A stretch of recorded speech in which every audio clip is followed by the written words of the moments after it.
Hello guys. Mm, Today we will see how we can create a virtual private cloud in GCP. So basically it is a virtual version of your physical network, like you have a network in your home or you're in your office on-prem. So it is same, exactly same at your physical network, but it is implemented on Google Production Network, and it use the algorithm known as Andromeda. So basically, it provides connectivity to our compute engine, virtual machines, Kubernetes engine, app engine, flexible environment, and it also helps to create load TCP or and UDP load balancers. And with the help of VPC only, we can connect our cloud VPN and cloud interconnect from on-prem to GCP. So let's see what is VPC and how it has been created.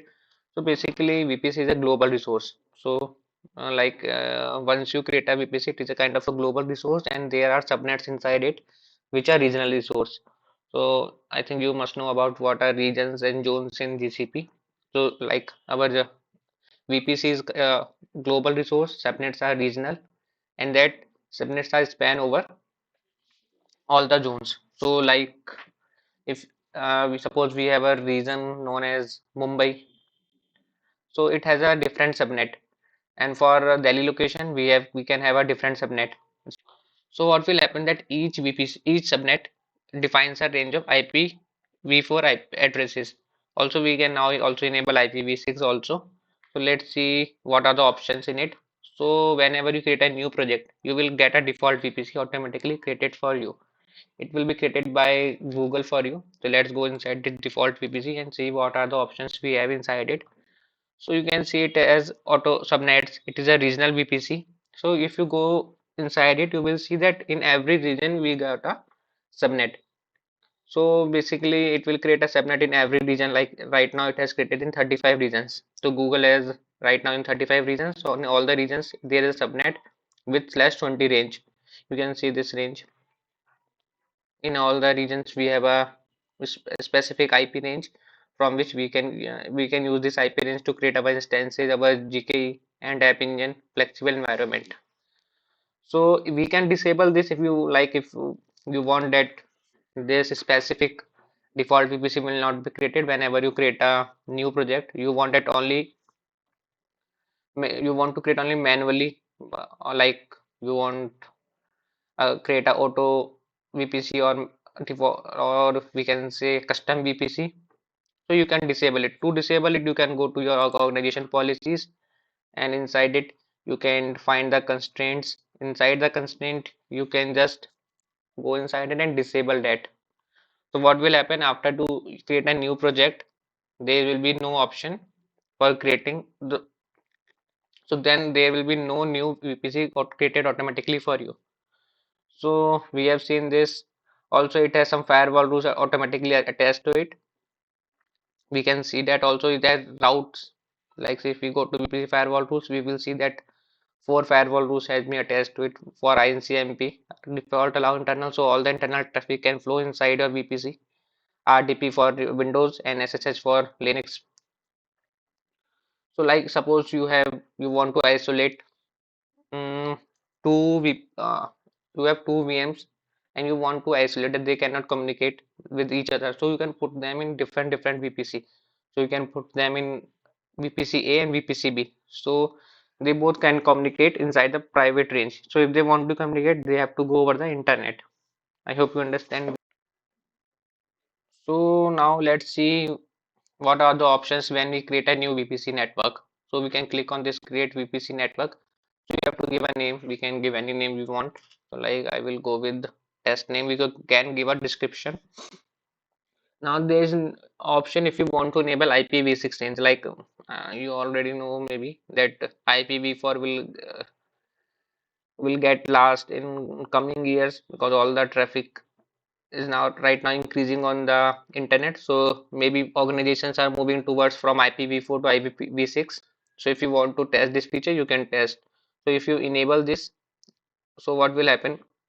You will get a IPv6 range inside your VPC. So to allocate that VPC IP, that IPv6 range inside a VPC, there are two options. Whether you can allocate automatically. So Google will automatically allocate a /48 range in for IPv6, or you can also allocate it manually if you have some manually IP range. Like suppose you are also using an IP range on the on-prem or means your organization, and you want that range doesn't overlap with Google provided range. So you don't want to take the risk with going with automatically. You just go with manually and provide it manually IP range. So suppose let I will go with automatically. After that we have the options of custom and static. Sorry, custom and automatic. So what will happen in custom mode? You have to provide all the subnets you want to create in all the regions. Whereas in automatic mode, Google will create all the subnet. It is exactly as default, which we have seen previously. So if you click on automatic, what will happen? Google will create subnet in all the regions. So you see in this region, these subnets are already been created. So you have to make sure if you want to use IPv6 that so but automatic mode doesn't support IPv6. So you have to go with custom mode only.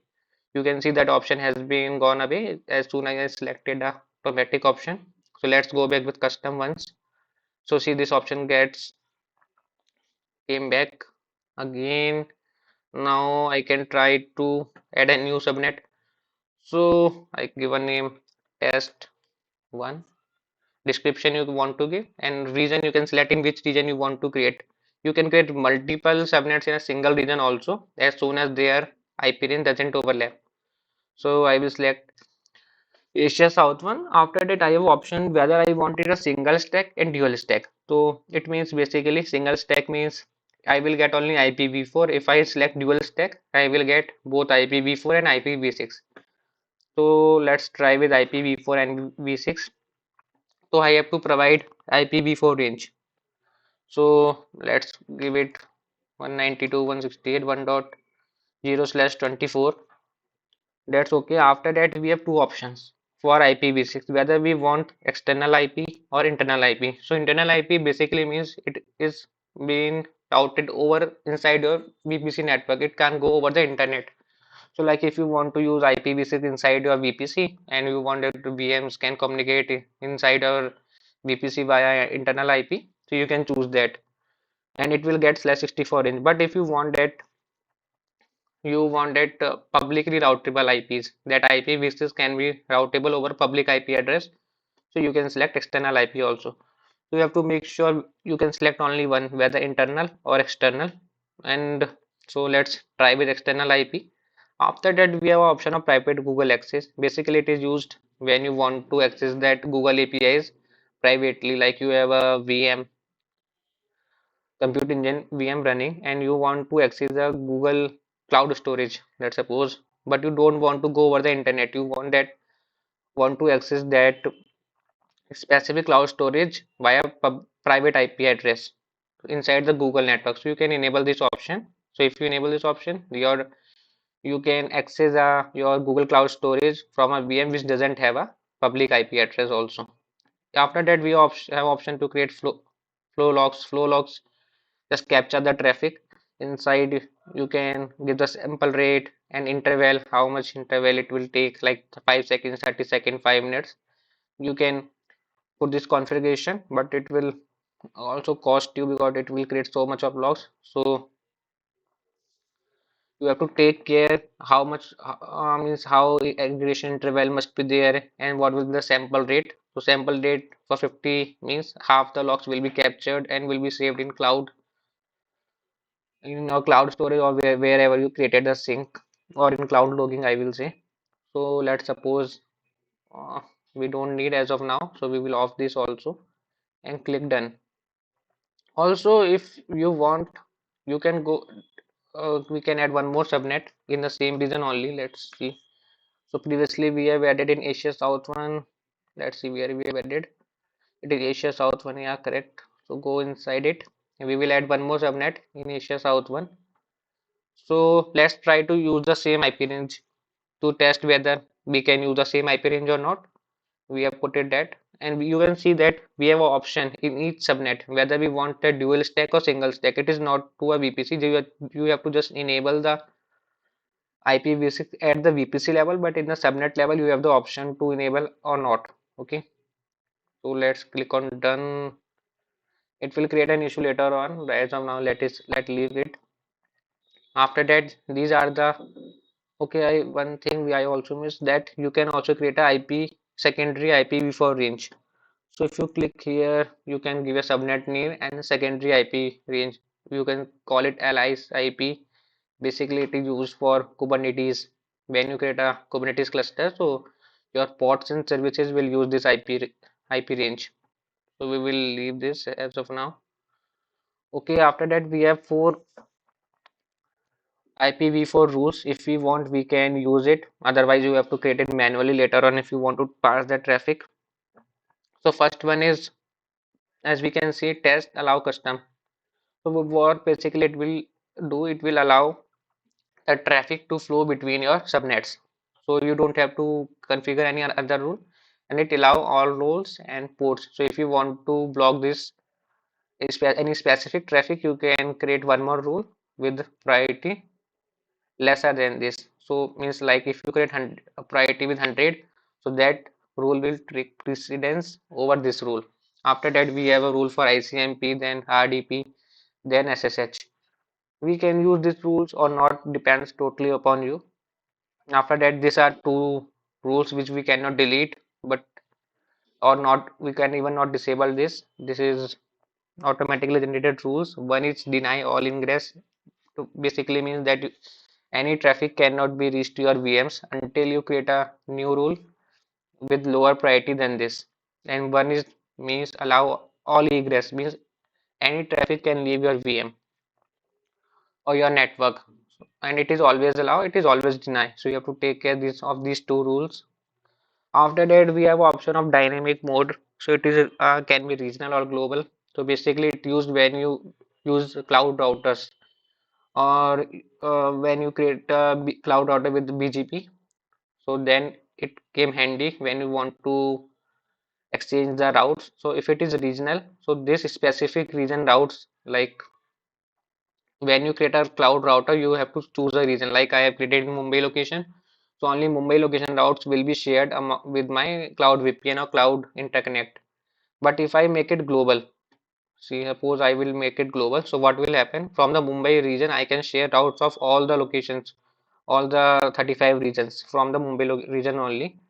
So it is depends upon your needs, how your networking has been, or network architecture has been created. So let's leave it regional only as of now. After that, we have option of MTU, maximum transmission unit. You can select according to your VM and servers how they have been configured. So let's create it. It should give an error before creating it, as we are using the same IP range. Click on create. Let's see what will happen. We can see that we are not able to create this because invalid IP conflicts. You can see it has been conflicted with uh, another subnet. So now we have to delete dismiss only. So we will create a subnet later. Let's try to do one more thing. Even we can, suppose you want to convert your auto mode like this default network to custom network. So we can even do that also.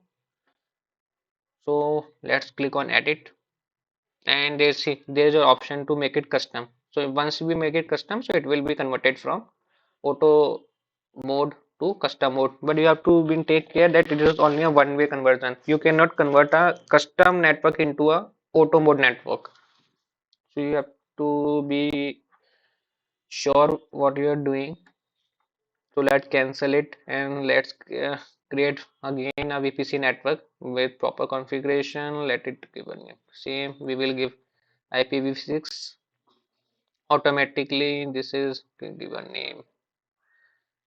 Test region, we can choose a south one. We want to use both IPv4 IPv6, and I want to access type to be external.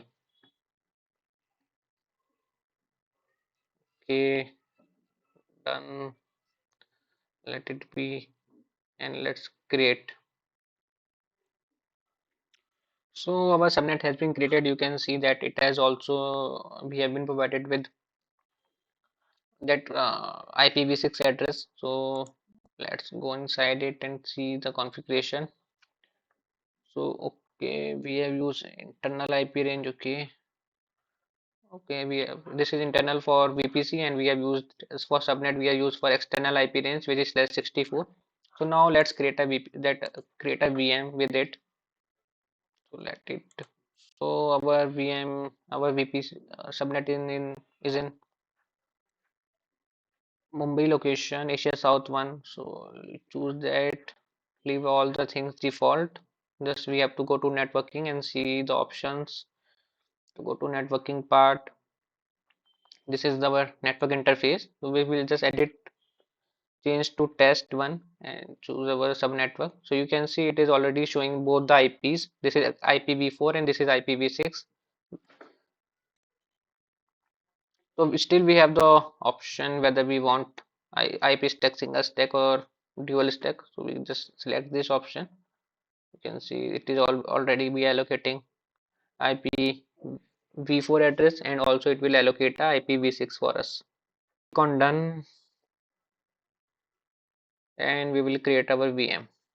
Our VM has been created. You can see we got internal IP from our subnet, and we also get external IP and one more external IP, which is IPv6. So suppose you want to move back from dual stack to single stack. So we can do that also, but it is only possible with the help of G-Cloud. We cannot, there is no option to change it from your cloud console. So I will show you the command how to do that. So as of now, you can see we are using both internal and external IP ranges. So let's enable my cloud shell, and I will show you the command also. So the command will be something like this: G cloud compute networks subnet update subnet updates, and we have to give the subnet name, which is test. After that, we have to provide the stack type. We want to be IPv4 only. After that, we have to provide the region in which region our subnet has been created. So it is in, let's see which region we have created. I think Asia South. So we have created in Asia South 1. So we will provide that region. Click on OK. We have to authorize the request. So I have run this. So we can see it has been updated. So now let's see whether it has been updated here also. So let's go again, go back to our. So if we go to our test, we can see, you can see the external IP range has been gone for our subnet, and see, you can see this IP range could be used by existing resources, but it cannot, but it is disabled for future use. So our VM is already using this, but no new VM can use this range in future. Also, this option is already only available if you are using external IPv6. If you are using internal IPv6, you will not get this option. So you have to be make sure what are you doing. Also, the last thing I want to show you inside that, let's go and try to do some editing. So suppose you are using this specific subnet, and after a time you come to know that your all the free IPs has been exhausted. So you want to expand this specific subnet. So you can go inside it and click on edit and provide a range. So suppose we can give /19 and click on save. So what will happen? It will expand and you will get more IPs inside your subnet. So but something you need to take care of. First thing is that you cannot expand these auto subnets beyond /16, because it will overlap that IP range which has been provided to this specific VPC. So if I try to go beyond /16, so it will not happen. So I will show you. So this is the right now /19. So let's suppose I want /15. So let's see whether it will update or not. So you can see that it is giving an error. Cannot expand IP CIDR range in auto subnet beyond 16. It is because of that CIDR range that we are using for this specific VPC. Also, one more thing I want to show you. You cannot go back what you have done. Like I have done from /20 to /19, but I cannot go back. So if I want to go back to /20 again, at some point of time I have deleted all the VMs, and now I want to go to back to /20. So see, it will give an error that you cannot do this. Only we can only expand but not shrink. You have to be take care of this. So if you are planning to expand some VMs, but later on you know that these you have to shrink it back, so that option is not available. So you need to do a proper planning for that. So this is it for that VPC. I will create more videos on it and for all the different features we have.